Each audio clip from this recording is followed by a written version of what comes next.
Yeah, we had a lull of about 15 hours since a big barrage of rockets into Tel Aviv last night. And then just literally about 5 minutes ago, the sirens went off here, so we've had to head to the shelter. It's very quick, though. I mean, it's an incredible system that they have here. You're really only in the shelter for a few minutes until the Iron Dome missiles take out those rockets fired at your location.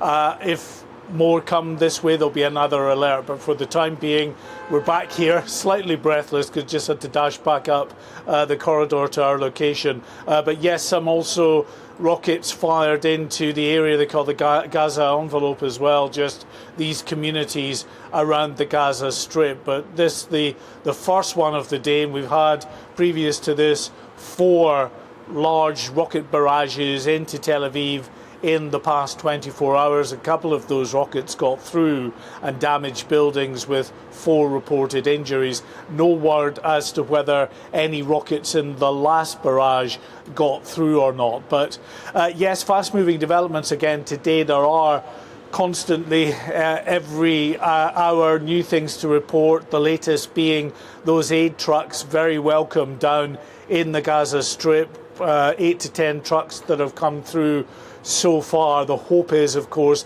they can build on that, get more aid trucks in. There are some doctors there, very bravely, 10 doctors who have agreed to come into the Gaza Strip to try to help the injured there in that area.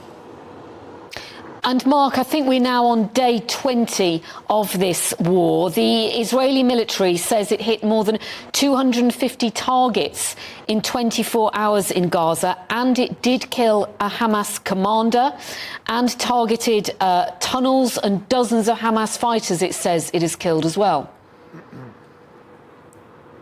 Yeah, easy to lose count, but it's actually now day 21 of the war against Hamas, and there was a very significant ground incursion overnight against central Gaza that was targeted this time. Dozens of tanks and bulldozers took down that border fence to allow that incursion to take place. There were strikes as well on a number of Hamas positions that the Israelis said were positions with anti-tank missiles and other traps awaiting that inevitable ground force invasion when it happens. And in addition to that, of course, as you were saying there, Pip, over the past 24 hours, 250 airstrikes, again aimed, according to the IDF, at Hamas positions, but they are up against this age-old issue, which is the Hamas policy of putting their launchers and other terrorist infrastructure right in and amongst the civilian community,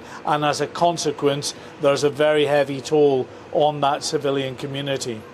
We've been concentrating, of course, for obvious reasons, on Gaza, but let's reflect now that we've had a US airstrike on a Syrian installation. We believe it's an arms and ammunition dump. And, of course, this is, I think, the tinderbox is this phrase used by one former White House official as to what could happen as this spreads regionally.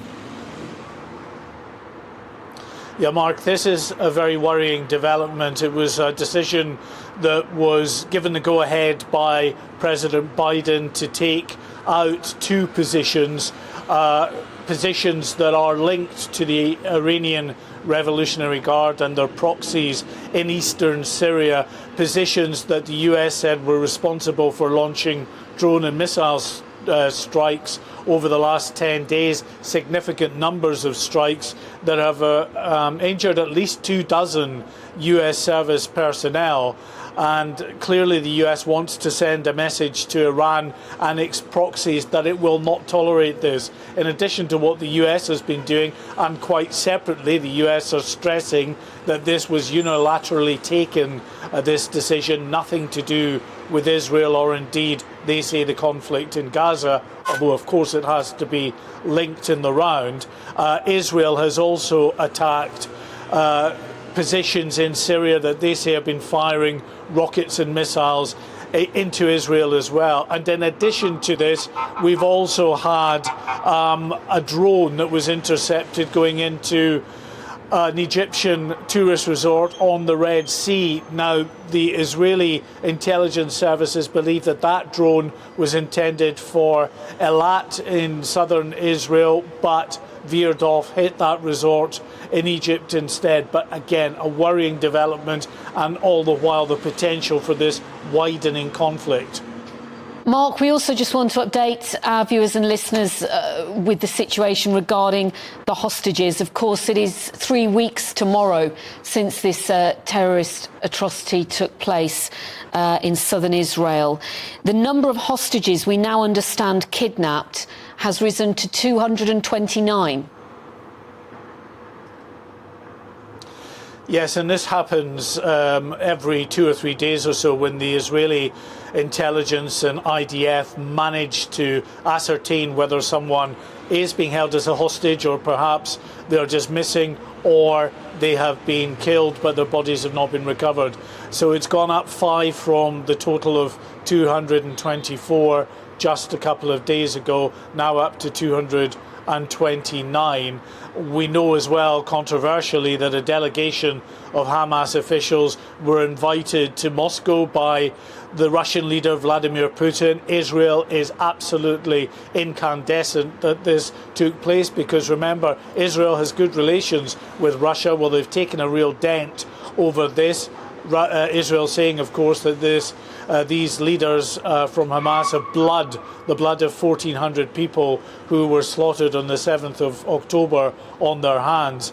And it's hard to see what this delegation has actually achieved, because they've come away from this meeting making public statements that there will be no more hostage releases until there's a ceasefire. Let's see what happens. We know that occasionally hostages have been sort of dripped out, 1 or 2 at a time.